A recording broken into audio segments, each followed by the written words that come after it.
matin, j'aimerais qu'on ouvre ensemble nos Bibles dans Exode chapitre 3 au verset 7 et ensuite dans Jean 4, versets 4 à 14 pour parler de la bénédiction Yada. Je lis la parole du Seigneur en Exode 3, 7. L'Éternel dit « J'ai vu la souffrance de mon peuple qui est en Égypte et j'ai entendu les cris que lui font pousser ses oppresseurs, car je connais ses douleurs. » Quelqu'un dit avec moi « Car je connais ses douleurs. » Jean 4, versets 4 à 14 dit « Comme il fallait qu'il passât par la Samarie, il arriva dans une ville de Samarie nommée Sichar, près du champ de Jacob, que Jacob avait donné à Joseph son fils. Là se trouvait le puits de Jacob. Jésus, fatigué du voyage, était assis au bord du puits. C'était environ la 6e heure. Une femme de Samarie vint puiser de l'eau. Jésus lui dit « Donne-moi à boire », car ses disciples étaient allés à la ville pour acheter des vivres. La femme samaritaine lui dit « Comment, toi qui es juif, me demandes-tu à boire à moi qui suis une femme samaritaine ?» Les Juifs, en effet, n'ont pas de relation avec les Samaritains. Jésus lui répondit, « Si tu connaissais le don de Dieu, » quelqu'un dit avec moi, « Si tu connaissais le don de Dieu, et qui est celui qui te dit, donne-moi à boire, tu lui aurais toi-même demandé à boire, et il t'aurait donné de l'eau vive. » Seigneur, lui dit la femme, tu n'as rien pour puiser, le puits est profond. D'où aurais-tu donc cette eau vive? Es-tu plus grand que notre père Jacob qui nous a donné ce puits et qui en a bu lui-même ainsi que ses fils et ses troupeaux?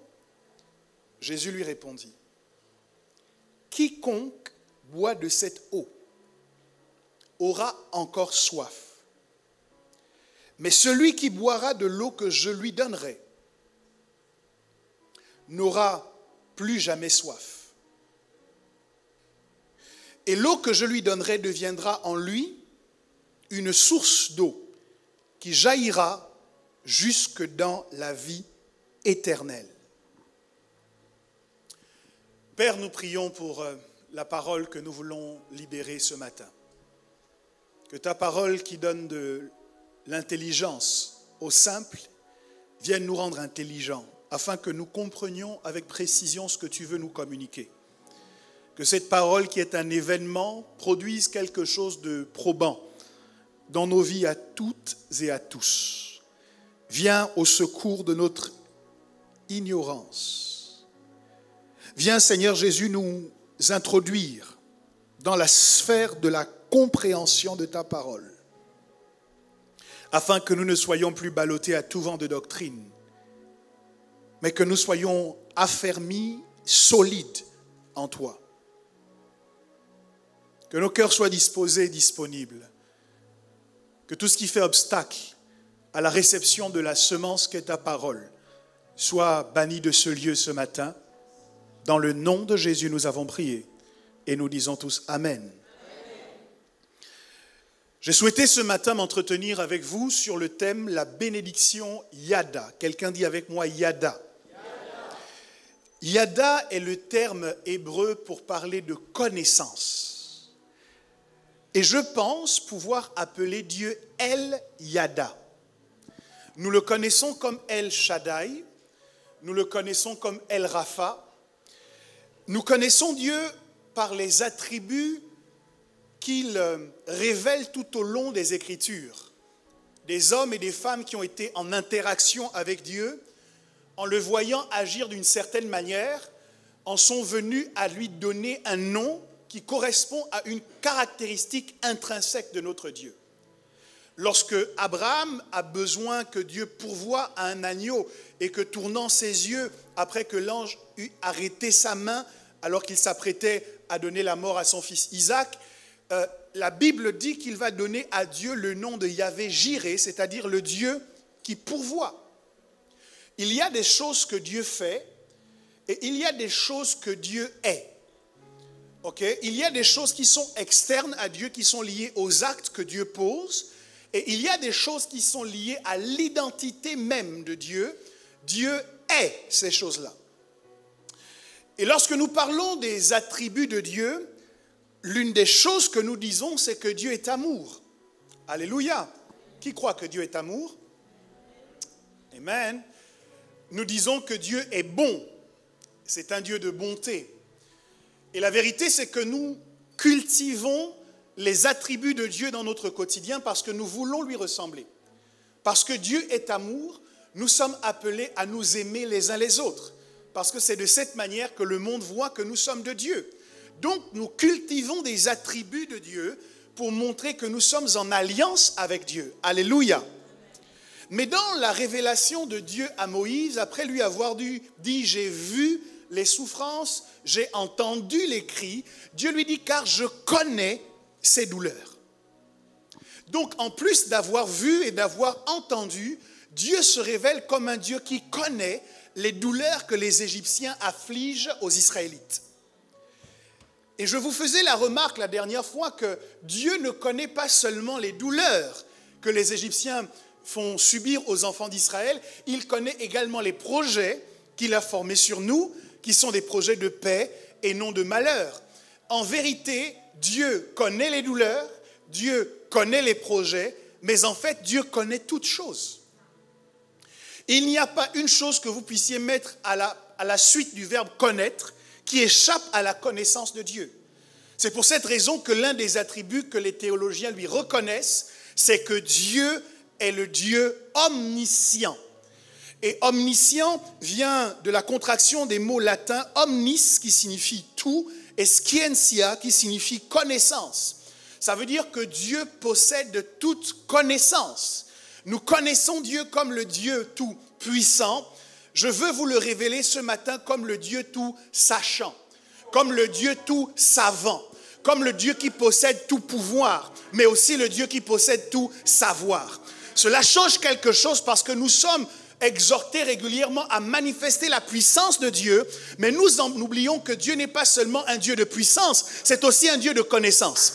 Donc celui qui veut manifester la puissance parce que son Dieu est puissant, doit aussi être en relation avec la connaissance parce que son Dieu est un Dieu qui connaît tout. La bêtise n'est pas convertie.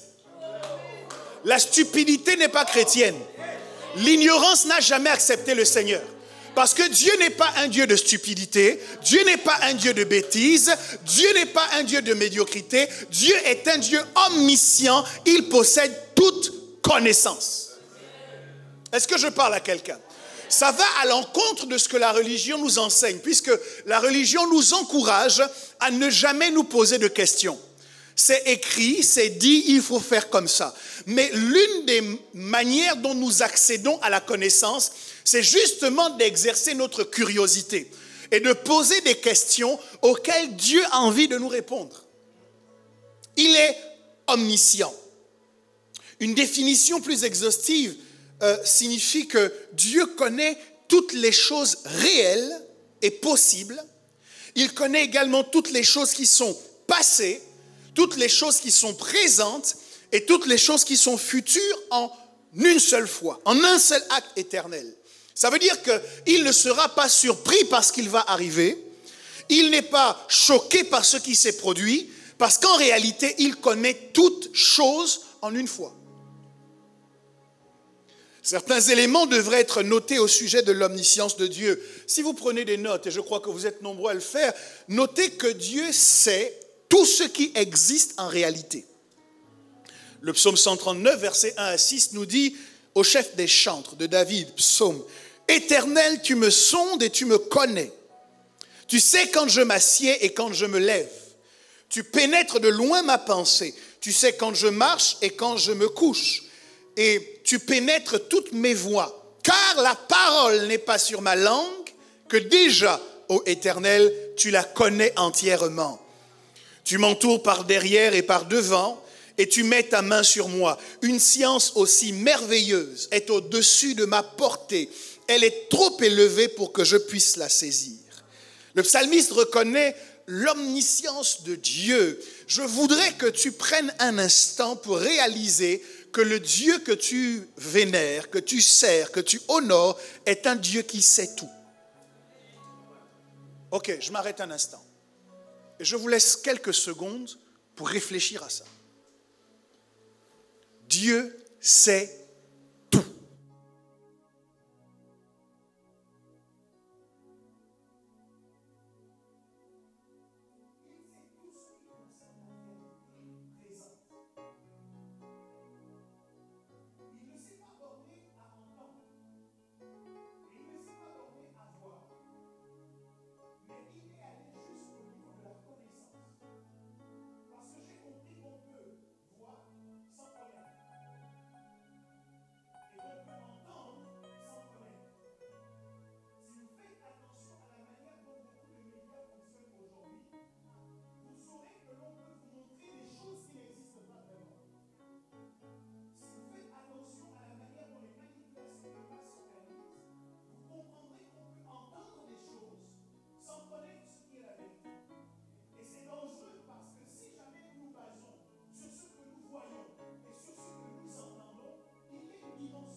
que j'aime avec Dieu, c'est que lorsque les gens viennent lui dire des choses, Dieu n'agit pas sur la base de ce qu'on lui a dit.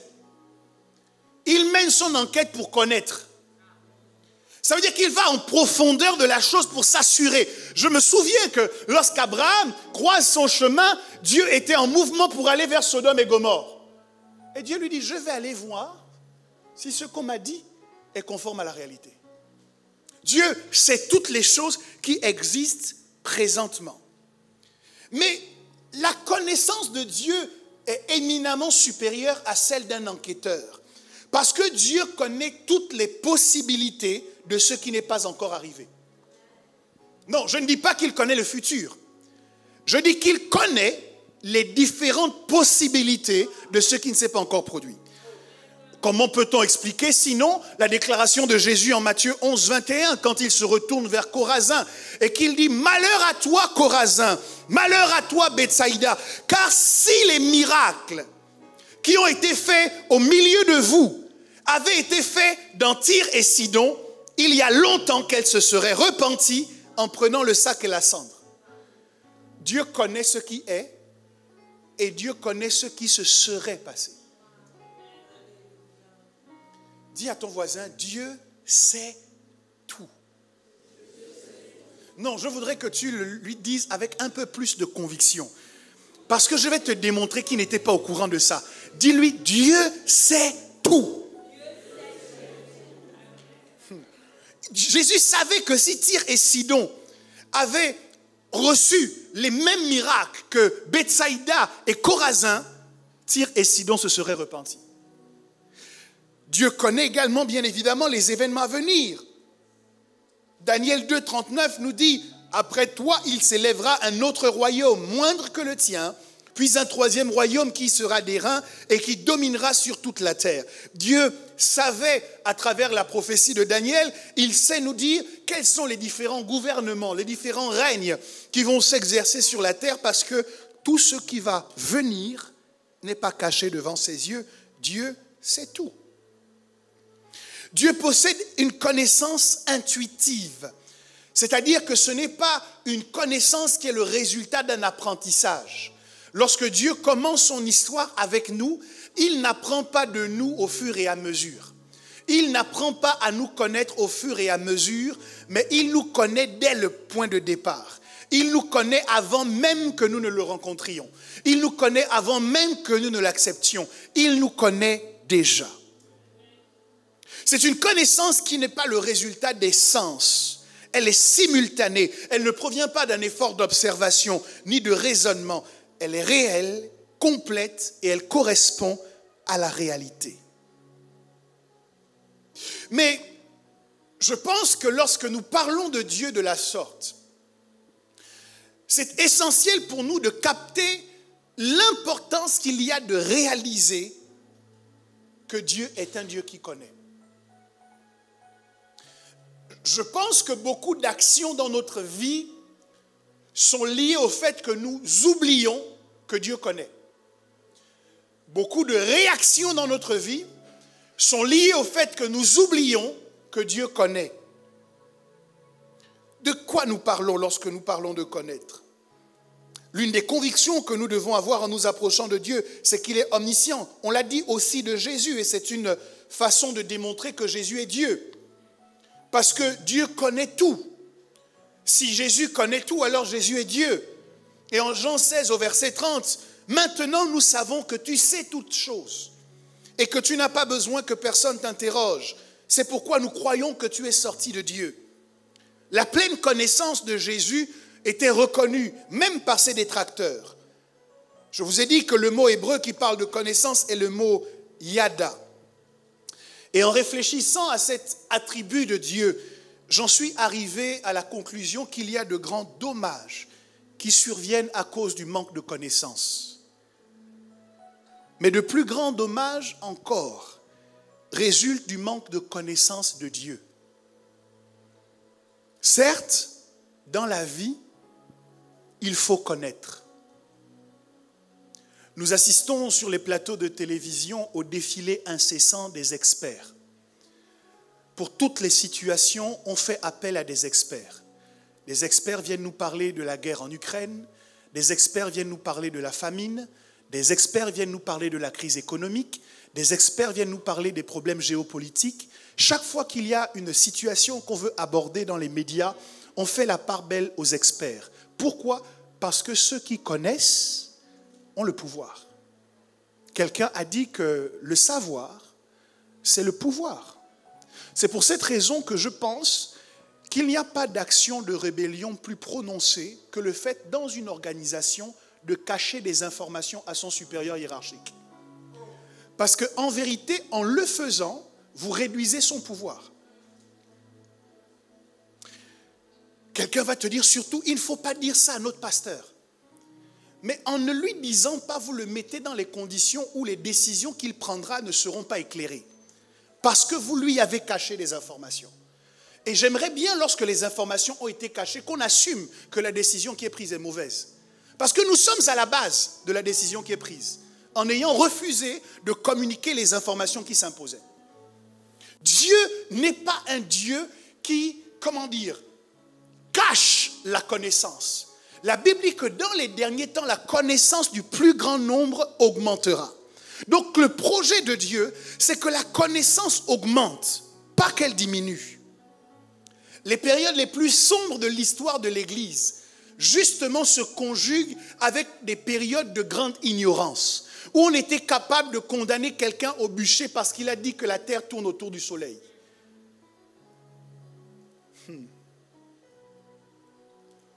Connaître nous met en orbite pour un univers de possibilités.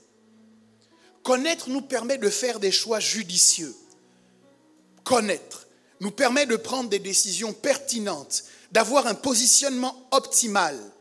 Tout cela résulte d'un accès réel à une connaissance juste de la personne de Dieu. Et réaliser au départ que Dieu sait tout, change tout. C'est pour tous ces avantages qu'il m'est d'avis que lorsque nous pensons à la connaissance, nous ne devons pas y penser comme d'un danger. Nous ne devons pas y penser comme de quelque chose que nous devons fuir ou que nous devons craindre. Quelqu'un me faisait sourire en disant que certains pays excellent par le fait que leurs savants font tout pour cacher le savoir et pour le garder entre eux. Ils font tout et ils se plaisent à dire, dans ce pays, je suis le seul cardiologue. Je suis le seul médecin capable d'opérer le cerveau dans tout le pays. Quelle fierté à être le seul, à n'avoir aucun successeur. Quelle fierté! Vous voyez comment le diable a inversé les valeurs par rapport à ce que Dieu, ce que Dieu préfère et ce que Dieu souhaite pour le monde dans lequel nous vivons. Tout cela est lié à un combat au sujet de la connaissance. C'est pour cette raison que l'apôtre Paul dit, nous renversons les raisonnements et toute hauteur qui s'élève contre la connaissance de Dieu. Parce qu'il y a une bataille que le diable mène pour nous bloquer et nous empêcher de connaître Dieu davantage. Mais gloire soit rendue au Seigneur parce qu'il a échoué et il échouera encore. Et que comme Osée le dit, nous connaissons et nous continuons de connaître l'Éternel. Nous continuons de chercher à le connaître. Et semaine après semaine, nous en apprenons davantage sur lui. Et plus nous connaissons notre Dieu, la Bible dit qu'en le contemplant, nous sommes transformés en la même image, comme par le Seigneur l'Esprit, de gloire en gloire. Ça veut dire que ta gloire est conditionnée par la connaissance que tu as de ton Dieu. C'est pourquoi il est dit quelque part que ceux qui connaîtront leur Dieu agiront avec fermeté et feront des exploits. Ton action et tes exploits sont conditionnés par la connaissance que tu as de Dieu. C'est pour cette raison que je parle de la connaissance ou de la bénédiction Yada. Mais il y a une personne qui a expérimenté le passage de l'ignorance à la connaissance et qui va me permettre de vous indiquer au mieux pour quelles raisons c'est précieux pour nous de connaître Dieu davantage et de nous réconcilier avec le savoir. C'est la femme samaritaine. Son histoire nous est relatée par Jean au chapitre 4. Et je vais commencer à vous lire le verset 4 jusqu'au verset 14, mais vous pourrez aller plus en avant dans l'histoire de cette femme. Je dis cette femme est passée de la dimension de l'ignorance à la dimension de la connaissance. Et sa vie a radicalement changé. Et je crois que quelqu'un est capable d'expérimenter la même chose aujourd'hui. Je pense sincèrement qu'il y a quelque chose que tu ne savais pas, que tu vas savoir, et que ce savoir va te donner le pouvoir que tu n'avais pas, et que ta vie ne sera plus la même parce que tu bénéficies de la bénédiction Yada. L'accent, lorsqu'on aborde cette histoire, est mis sur la région où Jésus a rencontré cette femme. On l'appelle d'ailleurs la femme samaritaine. La Bible nous dit qu'il fallait qu'il passe en Samarie. Mais peut-être que mettre l'accent sur la ville de Samarie ou sur la région de Samarie a passé sous silence la ville exacte dans laquelle Jésus va rencontrer cette femme. Le texte est clair. Il dit qu'il y avait une ville appelée Sichar. Dites avec moi Sichar. Sichar signifie ivresse. Jésus vient demander à boire dans une ville qui s'appelle Ivresse.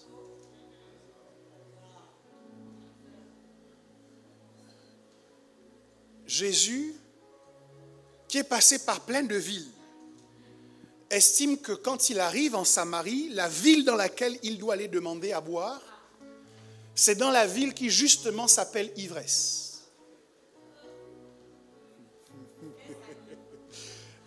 Quelqu'un dit Yada. Mais au fait, Jésus vient-il vraiment pour boire?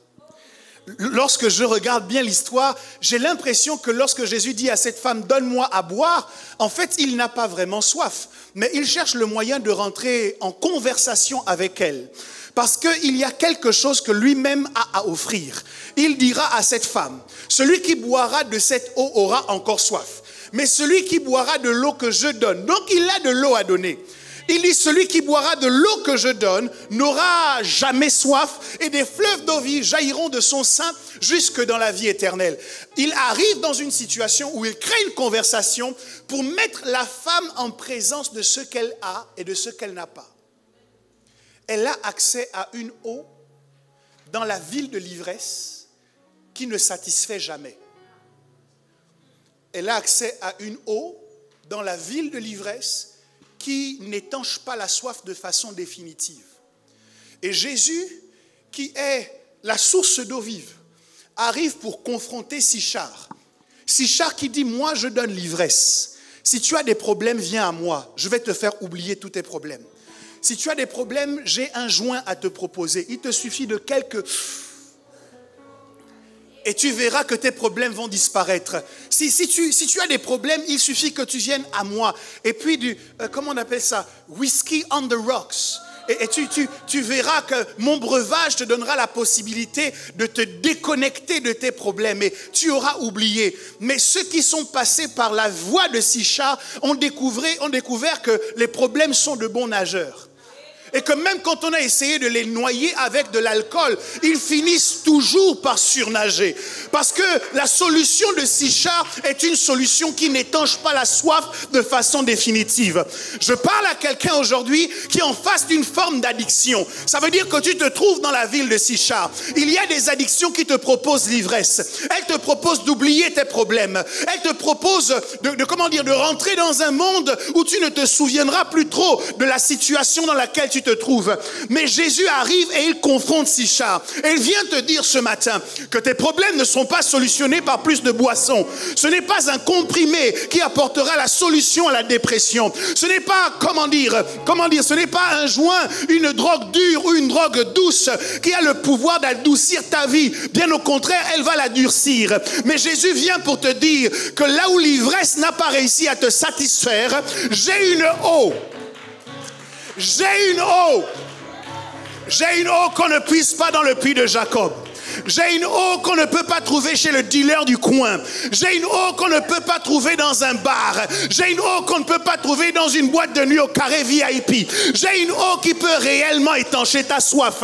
Quel est le problème que tu as? Est-ce que c'est un problème de mauvaise confiance en toi? Est-ce que c'est un problème de rejet? Est-ce que c'est un problème de trahison, de déception dans la vie? Jésus te dit, ça ne peut pas être solutionné par les solutions que tu as préfabriquées.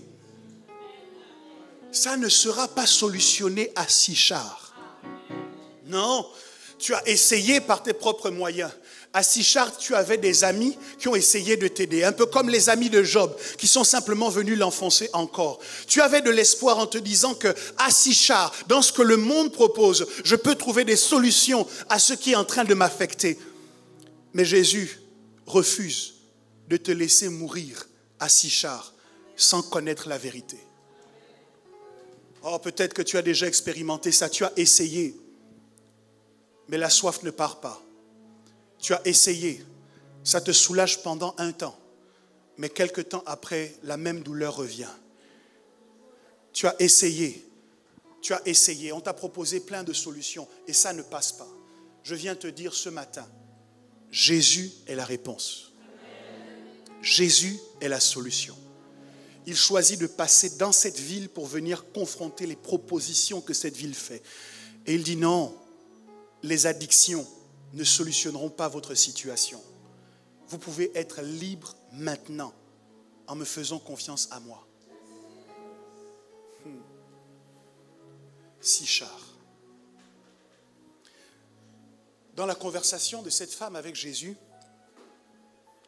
elle en arrive à lui dire, mais pourquoi toi qui es juif, tu me demandes à moi qui suis une femme samaritaine de te donner à boire? Parce que les Juifs et les Samaritains à cette époque n'avaient aucune relation. Et j'ai compris que Jésus ne se limite pas à ce que les hommes disent de toi pour venir s'entretenir avec toi. Jésus ne se conforme pas aux règles de la sociologie pour déterminer à qui il doit parler, comment il doit, ou plutôt qui est-ce qu'il doit aider, quelles sont les solutions qu'il a le droit ou pas de t'apporter. Je me suis rendu compte à plusieurs reprises que Jésus a aidé des gens qu'on ne voulait pas qu'il aide. Je me souviens que quand il s'agissait de guérir Bartimée, il y avait des gens qui disaient à Bartimée de se taire. Je me souviens que lorsque cet homme avait la main sèche dans la synagogue, plusieurs personnes ne voulaient pas que Jésus opère ce miracle. Donc Jésus a tendance à franchir les interdictions des hommes pour venir jusqu'à ceux qui sont vraiment dans le besoin. Jésus a tendance à franchir les règles que les gens ont établies pour dire cette personne-là sera dans cette case-là et elle n'en sortira jamais. J'aime bien quand les gens te mettent dans des cases parce que Dieu est capable de rentrer dans cette case, de te prendre par la main et de t'en faire sortir. Et c'est ce qu'il fait ce matin. Il y a quelqu'un qui était enfermé dans une case. Jésus vient, il t'attrape. Tu vas lui dire, mais comment cela se fait-il que tu me demandes à moi, que tu m'aides moi, parce que les Juifs n'ont pas de relation avec les Samaritains. Et Jésus te répondra, je ne suis pas seulement juif, je suis aussi le Fils du Dieu vivant. Je suis non seulement la gloire d'Israël, son peuple, mais je suis également la lumière pour éclairer toutes les nations. Il y a également pour toi une bénédiction en Jésus. Il y a également pour toi une grâce en Jésus. Il y a également pour toi une délivrance en Jésus. Jésus n'est pas réservé aux gens qui sont nés dans une famille chrétienne. Jésus n'est pas réservé aux gens qui sont nés dans une famille catholique. Jésus est aussi pour ceux qui sont nés dans une famille musulmane. Jésus est aussi pour ceux qui sont nés dans une famille athée. Tu n'avais jamais mis les pieds dans une église, mais tu es là aujourd'hui. Jésus est venu pour toi aussi, parce que toi aussi tu étais bloqué à Sichar et il ne veut pas que Sichar te maintienne dans la captivité. Jésus est là pour toi aussi. Est-ce que quelqu'un peut me donner un bon amen? Il va te faire sortir de la case dans laquelle on t'a enfermé. Parce qu'il ne se laisse enfermer par rien. Il ne se laisse pas enfermer par les protocoles. On lui a dit non, mais aujourd'hui c'est le sabbat. Aujourd'hui tu ne dois guérir personne. Il a demandé lequel d'entre vous, s'il a une brebis ou un bœuf qui tombe dans un fossé, ne descendra pas pour le chercher. Vous avez de la compassion pour vos brebis, pour vos bœufs. Et vous ne voulez pas que j'ai de la compassion pour des âmes, pour des hommes qui m'ont coûté, pour des hommes, pour des âmes que j'ai créées et que j'aime et que je veux voir évoluer dans leur vie. Jésus ne se laisse pas limiter par les instructions ou par les règles que les hommes ont établies. Alors je ne sais pas quelle est la règle, quelle est l'instruction qui te fait mal aujourd'hui, mais j'ai une bonne nouvelle, Jésus est là. Ah, il a fait le déplacement jusqu'à toi. Il a fait le déplacement jusqu'à Sichar. Elle lui dit, non, moi je suis une femme samaritaine. Et tu vas lui dire, non, moi j'ai trop de péchés. Tu vas lui dire, non, moi je ne suis pas la bonne personne. Non, essaye d'aller plutôt vers mon voisin. Essaye d'aller t'adresser au voisin de gauche, au voisin de droite. Jésus dit, non, ce n'est pas ton voisin qui m'intéresse, c'est toi. c'est toi. N'oublie pas, je connais tout. Je connais ton passé. Je connais ton présent. Je connais ton futur. Il n'y a aucun argument que tu peux trouver dans ton passé qui va me décourager de t'aider. Parce que je connais tout. Parce que je connais tout. Il n'y a aucune erreur que tu commettras dans ton futur. Il y a des gens qui disent non, Jésus, pas moi. Parce que même si tu m'aides là, je suis sûr que je vais tomber encore demain. Jésus dit, je sais ce que tu vas faire demain. Mais je sais. Mais je t'aide quand même. Parce qu'il sait tout. Ah, parce qu'il sait tout.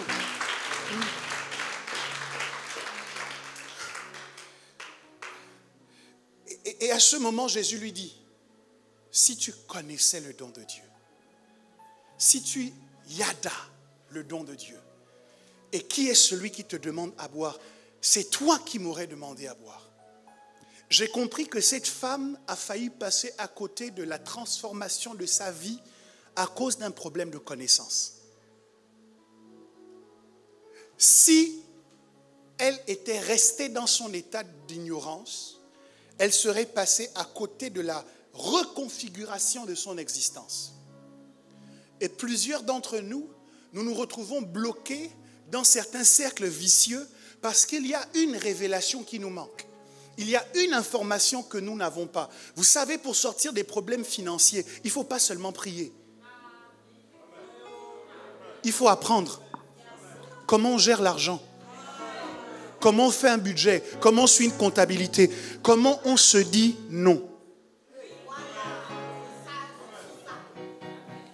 Comment on accepte le non que la conjointe vient de nous dire ou que le conjoint vient de nous dire. Non pas comme une agression, comme une attaque, mais parce que l'un et l'autre savent ce qu'il y a exactement sur le compte bancaire. Il y a une connaissance dont tu as besoin pour sortir du cercle dans lequel tu te trouves. S'il y a une situation récalcitrante dans ta vie, j'aimerais que tu t'interroges, est-ce que tu connais bien les éléments qui doivent se révéler à toi pour sortir de cette situation? Si tu ne les connais pas, ne prie pas pour que la situation change. Prie pour que Dieu te donne la bénédiction Yada. Que la bénédiction Yada vienne sur quelqu'un ce matin. Ah, que la bénédiction de la connaissance vienne sur quelqu'un. Je parle d'une bénédiction, quelque chose de surnaturel. Quelque chose qui tombe sur toi par surprise. Quelque chose qui te rend capable de manière soudaine de faire les choses que tu ne savais pas faire avant. Si tu connaissais, je comprends que la situation de la vie de cette femme aurait été la même à la suite de cette histoire si elle était restée dans l'ignorance. À cause de l'ignorance, elle était sur le point de passer à côté de la rencontre qui allait changer sa vie. Et voilà ce qui se passe quand on ne connaît pas. Elle lui dit, mais maître, tu n'as pas de seau. Comment vas-tu puiser? Quand quelqu'un ne connaît pas, il est condamné à poser les mauvaises questions. Il pose des questions. Jésus n'a pas besoin de seau. Il est le seul qui a été trouvé digne d'ouvrir le livre et d'en rompre les seaux. Il n'a pas besoin d'un seau pour aller puiser de l'eau. Il a la capacité d'ouvrir le livre et de rompre les seaux qui permettent à ta destinée d'être propulsée, qui permettent à ta prophétie de s'accomplir. En vérité, elle voulait mettre Jésus dans une situation où Jésus devait se rendre compte de quelque chose qu'il n'avait pas. Et s'il était comme toi et moi, peut-être qu'il allait pleurer en disant « je n'ai pas cela ». Mais il nous arrive souvent de pleurer pour ce que nous n'avons pas, quand en vérité ce que nous avons est supérieur à ce que nous n'avons pas. Il n'avait pas le seau d'eau, mais il avait la capacité de rompre les seaux du livre. Donc Jésus ne s'est pas senti limité parce qu'il lui manquait le seau d'eau. Son identité n'a pas changé parce qu'il savait qui il était. Le seul digne d'ouvrir le livre et d'en rompre les seaux. Peut-être que tu n'as pas le seau d'eau, mais tu as le pouvoir de rompre les seaux. Pendant longtemps, tu as pleuré parce que tu n'avais pas le seau d'eau.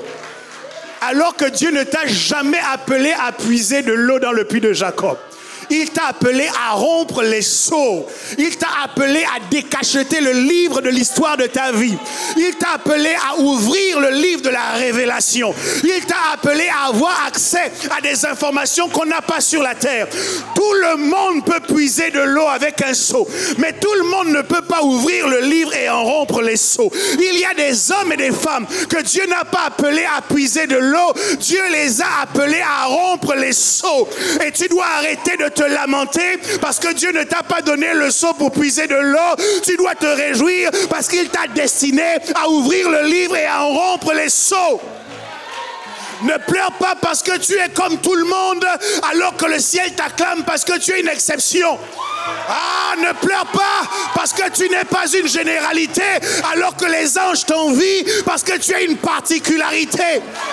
Ne pleure pas à cause de ce que tu n'as pas, mais commence à te réjouir à cause de ce que tu as. Parce que je te confirme, tu as quelque chose. Tu n'as peut-être pas tout, mais tu as quelque chose. Et le quelque chose que tu as ne donne pas une eau qui n'abreuve pas, mais donne une eau qui étanche la soif, qui règle les problèmes, qui règle les... Ah, que quelqu'un dise amen aujourd'hui. Dis à ton voisin, je n'ai peut-être pas ce que tout le monde a, mais j'ai quelque chose que les autres n'ont pas. Dis avec moi, j'ai quelque chose que les autres n'ont pas. Pendant que tu dis ça, l'envie et la convoitise te quittent définitivement.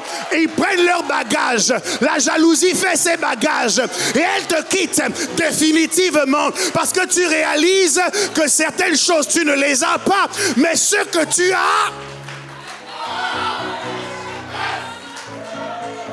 Écoute, à la fin de l'histoire, Jésus n'avait plus faim. Jésus n'avait plus soif. C'est-à-dire que la chose qu'il avait à l'intérieur de lui faisait qu'il n'avait pas besoin du seau d'eau et de l'eau de la femme samaritaine. Il lui suffisait d'accomplir sa mission pour que la soif en lui soit apaisée, pour que la faim en lui soit sustentée. Les disciples étaient allés chercher à manger. Quand ils sont revenus lui donner à manger, il a dit non, c'est bon, j'ai plus faim. J'ai plus faim. Mais comment ça? Est-ce qu'il y a quelqu'un qui t'a nourri avant? Non, j'ai une nourriture que vous ne connaissez pas. J'ai une alimentation que vous ne connaissez pas. M'occuper des affaires de mon père me nourrit d'une manière que la nourriture humaine ne peut pas me nourrir. Faire les choses de Dieu m'apporte une satisfaction que les hommes ne peuvent pas m'apporter. Est-ce qu'il y a un serviteur de Dieu en ce lieu qui a déjà expérimenté la plénitude que l'on éprouve lorsqu'on fait les choses de Dieu? La plénitude que l'on éprouve lorsqu'on se consacre à l'œuvre de Dieu. Lorsqu'on gagne une âme au ciel, il y a réjouissance. Il y a une plénitude, une abondance de joie lorsqu'on fait l'œuvre de Dieu. Tu ne fais pas l'œuvre de Dieu et tu pleures parce que tu n'as pas le seau. Alors que Dieu t'attend pour que tu puisses rompre les seaux. Il y a les seaux de la vie de quelqu'un dans ton voisinage. Les seaux de la vie de quelqu'un sur ton palier. Les seaux de la vie de quelqu'un dans ton appartement. Les seaux de la vie de quelqu'un dans ton quartier. C'est toi qui peux rompre les seaux en t'arrêtant un jour devant lui et en lui disant peut-être donne-moi à boire. En lui disant peut-être donne-moi à manger. En lui disant peut-être enchanté de faire ta connaissance. En créant une condition de conversation qui l'emmènera à la solution que Dieu a investie à l'intérieur de toi. Parce que si tu n'as pas le seau, tu peux rompre les seaux.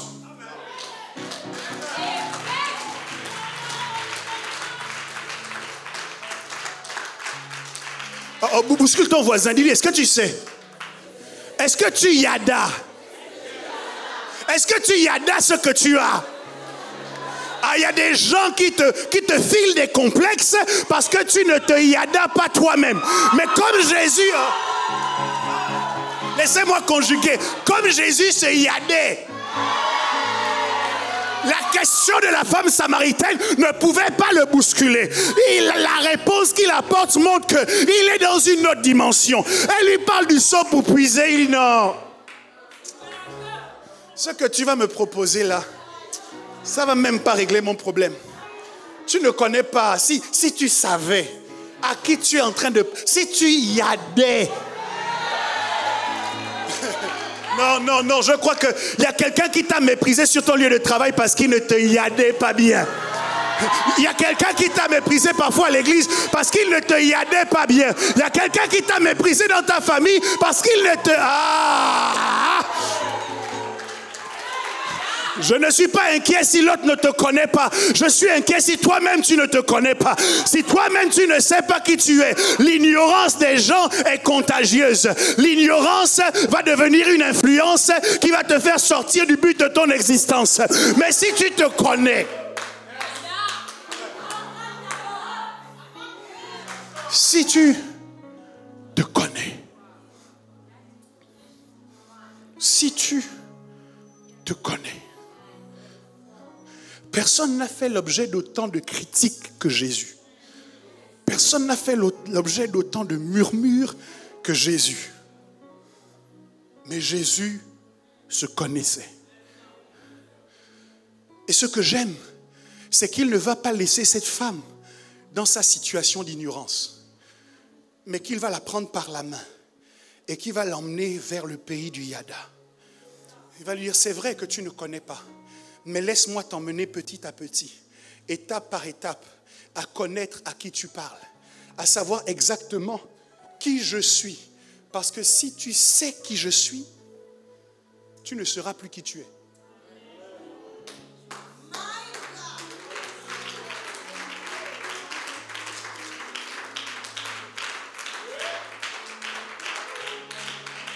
Si tu sais qui je suis,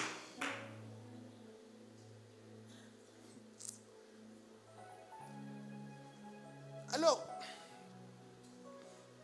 je vous passe les détails. Il y a un échange entre la femme samaritaine et Jésus qui fait qu'il va lui dire, bon, écoute, emmène-moi ton mari. Elle lui dit, j'ai pas de mari. Il dit, bon, écoute, va, tu as raison de dire ça parce que tu as eu 5 maris et puis celui avec qui tu es n'est pas ton mari.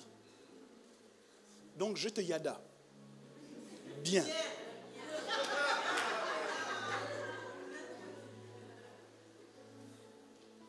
Et à la suite de ces discussions, elle pose des questions à Jésus. Elle pense d'abord qu'il est un prophète et après elle dit, je sais que le Messie doit venir et qu'il doit nous enseigner ces choses. Et Jésus lui répond, je le suis, moi qui te parle. Elle laisse sa cruche et là c'est elle qui à la base ne connaissait pas, qui va aller appeler tout le monde pour dire, j'ai rencontré quelqu'un. Il m'a dit tout ce que j'ai fait. N'est-ce pas lui le Messie? Et toute la ville va venir se rassembler devant Jésus. Toute la ville. Et c'est là que je me suis interrogé sur Sichar. Oui, il y avait dans cette ville des gens qui étaient en proie à certainement des addictions et qui avaient besoin de liberté. Mais lorsqu'on étudie l'histoire de Sichar, on découvre que Sichar n'est autre qu'une ville que vous connaissez, qu'on retrouve dans les Écritures, notamment en interaction avec Jacob et ses fils, qui est la ville de Sichem. Sichem, en réalité, est une ville dans laquelle la fille de Jacob avait été violée. Et pour couvrir le viol, le fils du notable qui avait commis cet acte-là avait choisi d'épouser Dina. Jacob avait accepté, à condition que tous les Sichémites passent par la circoncision. La circoncision, souvenez-vous, était le signe de l'alliance avec Dieu. Tous les Sichémites ont décidé de passer par la circoncision. Mais pendant qu'ils étaient alités, Siméon et Lévi, les fils de Jacob, ont dit, on ne traitera pas notre sœur comme une prostituée. Et ils ont profité de l'acte d'alliance des Sichémites pour aller passer au fil de l'épée toute la ville. Donc toute la ville de Sichem a été mise à mort. Pas parce qu'ils n'avaient pas les moyens de se défendre, mais parce qu'à cause de l'alliance, ils étaient devenus faibles. Quelqu'un a profité de leur alliance pour abuser d'eux. Donc il y avait un cri qui montait depuis Sichem jusqu'au ciel pour dire, nous avons été mis à mort à cause d'un acte d'alliance. Et ceux qui nous ont mis à mort ne sont autres que Siméon et Lévi. Donc il y y avait quelque chose qui criait depuis la terre jusqu'au ciel, et que seul quelqu'un qui avait la sacrificature pouvait venir résoudre. La Bible dit qu'il fallait qu'il passe par la Samarie. Mais quand il a regardé la Samarie, ses yeux se sont arrêtés sur Sichem. Parce que Sichem avait une histoire qui n'était pas terminée. Si la Bible s'était finie sans qu'il passe par Sichem, on aurait pu dire que l'alliance qu'on fait avec Dieu peut nous emmener à rester dans le tombeau. Que l'alliance qu'on fait avec Dieu peut nous emmener à perdre et jamais on ne sera récompensé de notre alliance. Que l'alliance que nous faisons avec Dieu ne nous permet pas d'être protégés et d'être récompensés. Mais il a dit, si quelqu'un a perdu pour moi son père, sa mère, ses frères, ses sœurs, il les retrouvera dans le siècle présent avec des tribulations et dans le siècle à venir au centuple. Donc dans la règle de Dieu, si tu t'es sacrifié à cause de l'alliance, si tu as pardonné à cause de l'alliance, et qu'en face de toi, quelqu'un a profité de toi parce qu'il a pensé que tu étais faible, mais que tu étais affaibli à cause de l'alliance. Si tu as donné ton argent à quelqu'un et qu'il a profité de t'escroquer parce qu'il pensait que tu étais idiot, alors que tu lui as donné à cause de l'alliance, il y a un cri qui monte depuis la terre jusqu'au ciel.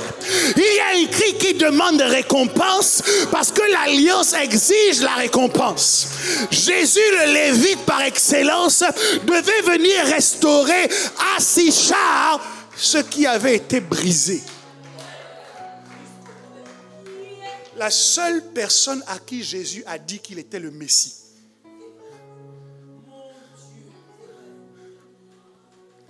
À Israël, il n'a pas dit je suis le Messie. À personne. Mais à la femme samaritaine, il a dit je le suis, moi qui te parle. Ça veut dire que la souffrance que vous avez connue dans le passé vous qualifie pour avoir accès à une connaissance que les autres n'ont pas.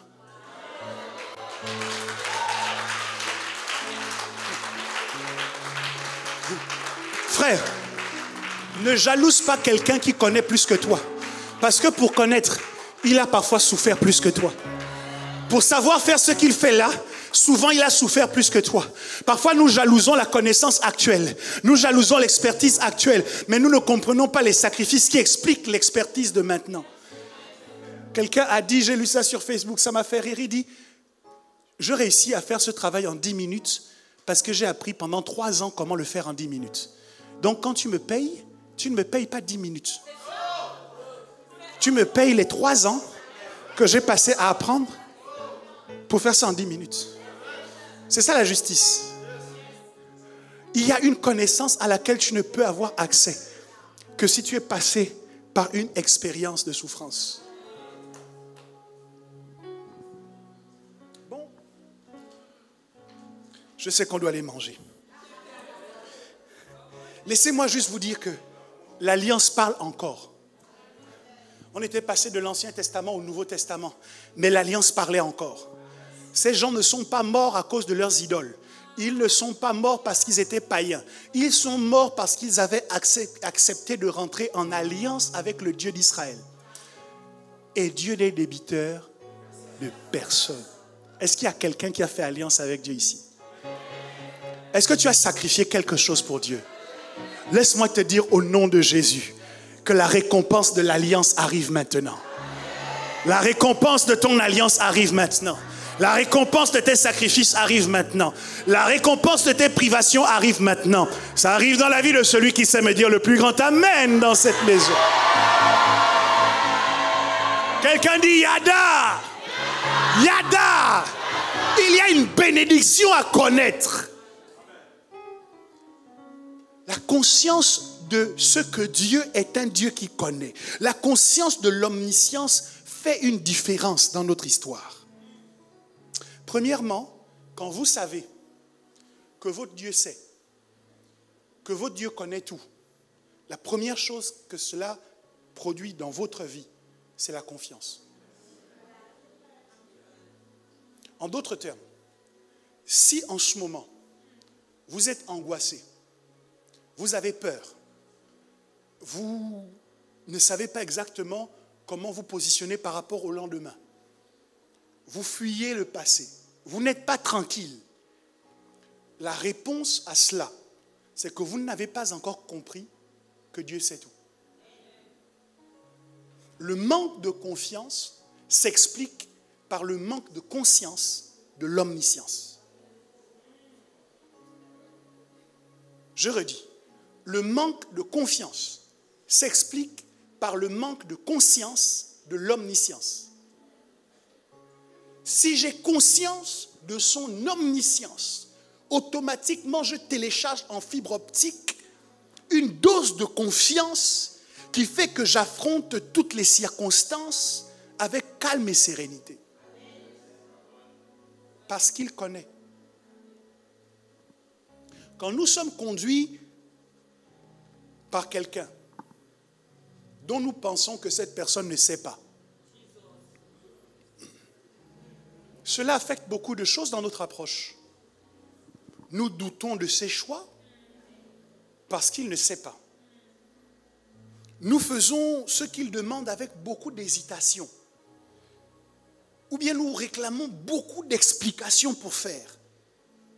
Et cela conduit à produire un manque d'efficacité qui n'est pas lié à la mauvaise instruction, mais à la mauvaise application. Puisque nous pensons qu'il ne sait pas. Nous ne faisons pas bien. Et nous rentrons dans un cercle vicieux. Puisque nous ne faisons pas bien, nous avons de mauvais résultats. Et ces mauvais résultats, nous les justifions par le fait que celui qui nous a dit de faire ne savait pas. Ce n'est pas un problème qu'il ne savait pas. C'est que tu n'as pas conscience qu'il connaît.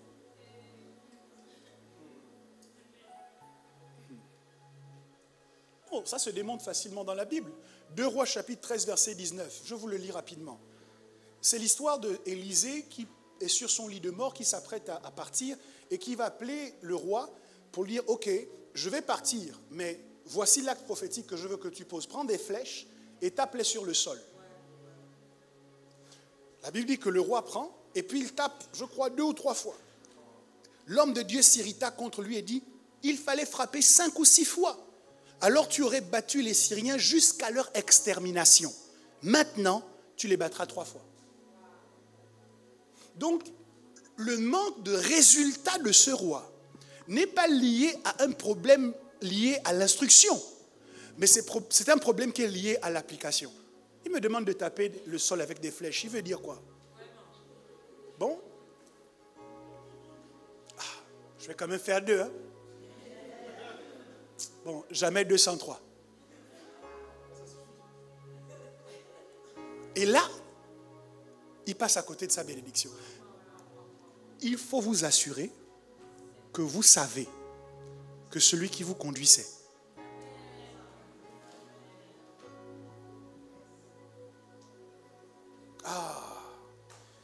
La deuxième chose, c'est que la conscience de l'omniscience produit en nous de l'assurance.